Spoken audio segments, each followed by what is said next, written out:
Assalamualaikum warahmatullahi wabarakatuh. Selamat pagi Bu Nani. Saya Nadia Rizky Noviani dari Akuntansi D 2018 mata kuliah AKL 2 hari Senin jam 9 pagi. Nah, di sini saya akan menjelaskan tentang UTS yang sudah saya kerjakan. Berikut penjelasannya. Nah, berikut adalah pengerjaan UTS AKL 2 saya, di mana nomor 1 ini ada jurnal eliminasi. Di debitnya ada saham biasa PT Farina senilai 60 juta, ada saldo laba di debit senilai 90 juta, dan di kredit ada investasi pada saham biasa PT Farina 150 juta. Saldo laba 90 juta ini diperoleh dari investasi pada saham biasa PT Farina 150 juta dikurangi dengan 60 juta saham biasa PT Farina yang sudah diketahui di soal. Nah, kemudian satu yang B ada kertas kerja neraca konsolidasi. Akun-akunnya ada berikut yang sudah dituliskan di soal. Kemudian saya menambahkan ada jurnal eliminasi di sini, ada debit, kredit, kemudian ada akuisisi. Nah, akuisisi di sini angka-angkanya didapat dari penjumlahan dari PT Simon dan PT Farina. Kemudian jurnal eliminasi di sini didapat dari yang atas ini. Jadi yang debit dimasukkan ke debit, yang kredit dimasukkan ke kredit. Begitu. Kemudian ini adalah pengerjaan nomor 2 saya. Nomor 2 yang pertama ini ada mencatat pembelian atau akuisisi saham PT Wamena. Jadi ada investasi pada saham PT Ciatar dan juga ada kas senilai 133.500.000.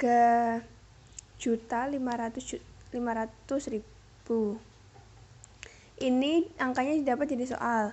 Kemudian yang kedua itu untuk mencatat dividen dari PT Ciatar. Nah, untuk mencatat dividennya itu akunnya ada kas di debit dan kreditnya investasi pada saham PT Ciatar. Angkanya ini diperoleh dari dividen 12 juta dikali dengan kepemilikannya 75%. Dihasilkan 9 juta. Kemudian yang ketiga ini untuk mencatat pendapatan. Untuk mencatat pendapatan dengan metode ekuitas. Nah, untuk mencatat pendapatan, akunnya itu di debit ada investasi pada saham PT Ciatar, di kredit ada pendapatan dari anak perusahaan. Nah, angkanya ini dari mana? Yaitu dari laba bersih senilai 30 juta dikalikan dengan kepemilikannya 75%, menghasilkan 22.500.000. Kemudian jurnal yang keempat ini adalah amortisasi diferensial ya. Nah, ini akunnya itu ada di debit ada pendapatan dari anak perusahaan dan di kreditnya ada investasi pada anak perusahaan senilai 3 juta. Ini dari mana? Dari 28 juta dikalikan kepemilikannya 75% dibagi 7 tahun. Dihasilkan 3 juta. Nah, 28 juta ini dari mana? 28 juta ini dari jika kepemilikan 133.500.000 ini adalah 100%, adalah 75%, maka berapakah 100%-nya? Nah, ini dicari dari 100 per 75 dikalikan dengan 133.500.000 menghasilkan 178.000. Itu 100% kepemilikan PT Ciatar. Kemudian itu nanti dikurangi dengan saham biasa ditambah saldo laba. Saham biasa diketahui di soal 60 juta, kemudian saham biasa saldo labanya diketahui di soal 90 juta.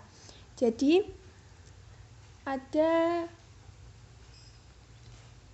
itu 60 juta ditambah dengan 190 juta menghasilkan seperti ini. Coba saya tuliskan 28 juta itu dari, nah ini kan jika 133.500.000 ini merupakan 75%, maka 100%-nya berapa? Berarti 100 dibagi dengan dikali 133.500 menghasilkan 178.000. Ini nanti akan dikurangi dengan saham biasanya 60 juta ditambah dengan saldo laba 90 juta sama dengan 150 juta. Nah, ini dikurangi menjadi 28 juta. Nah, 28 juta ini nanti menjadi penjumlahan di sini. Begitu penjelasan nomor 2 yang A. Kemudian ada nomor 2 yang B, yaitu jurnal eliminasi 20x3. Di sini jurnal yang pertama, akunnya ada di debit pendapatan dari anak, di kredit dividen diumumkan, dan investasi non pengendali.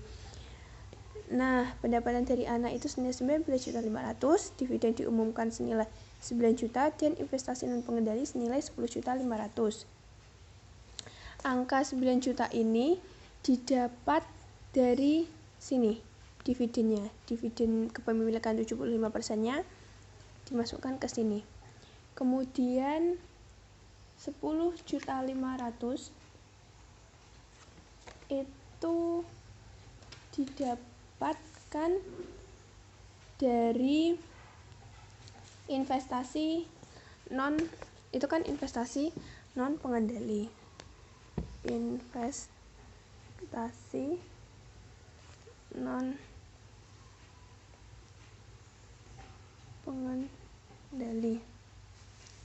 Nah, non pengendali di sini itu berarti 100 dikurangi 75% karena kepemilikannya 75%. Jadi 100 dikurangi 75% dikali dengan 42 juta. Nah, 42 juta ini didapat dari total harta, yaitu laba ditambah dividen. Labanya 30 juta ditambah dividennya 12 juta, jadi 42 juta. Nah, ini berarti 25% dikali dengan 42 juta menghasilkan 10.500.000 gitu. Jadi ini 10.500.000 dari tadi. Terus pendapatan dari anak ini tinggal dijumlahkan dari dividen diumumkan dan investasi non pengendali 19.500.000. Nah, jurnal yang kedua ada di debit ada pendapatan non pengendali, di kreditnya ada dividen diumumkan dan kepemilikan non pengendali. Pendapatan non pengendali 7.500.000 didapat dari 7.500.000. Oh ya, yang ini dulu. 3 juta ini didapat dari 12 juta. 12 juta itu sebagai dividen dikalikan dengan non pengendalinya 25%, jadi menghasilkan 3 juta. Nah, angka 7.500.000 ini dari mana? 7.500.000 itu dari kan pendapatan non pengendali. Pendapatan non pengendali. Jadi kita sudah dapat jika non pengendalinya itu sebesar 25%. Dikalikan dengan saldo labanya 30 juta.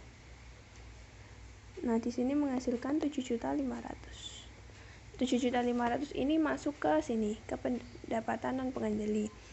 Nah, sudah didapat dividen diumumkan tadi 3 juta, pendapatan non pengendali 7.500.000, maka kepemilikan non pengendalinya dikurangi dari pendapatan non pengendali dikurangi dengan dividen diumumkan. Nah, kemudian jurnal yang ketiga ada di debit ada saham biasa PT Ciater senilai 60 juta, saldo laba senilai 90 juta, diferensial senilai 28 juta. Di kreditnya ada investasi pada saham PT Wamina 133.500.000 ada kepemilikan non pengendali 44.500.000. Nah, ini sudah diketahui di soal, ini juga sudah. Kemudian yang diferensial 28 juta ini penjelasannya sama dengan tadi yang di sini.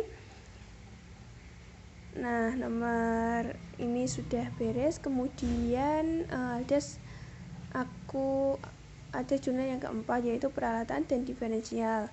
Ini didapat dari ini tadi, perhitungannya sama dengan ini.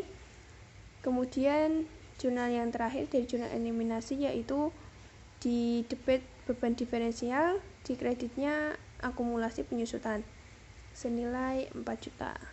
4 juta ini dari mana? 4 juta ini didapat dari jika 7 tahunnya 28 juta, maka dibagi per tahun, dibagi 7 jadi 4 juta.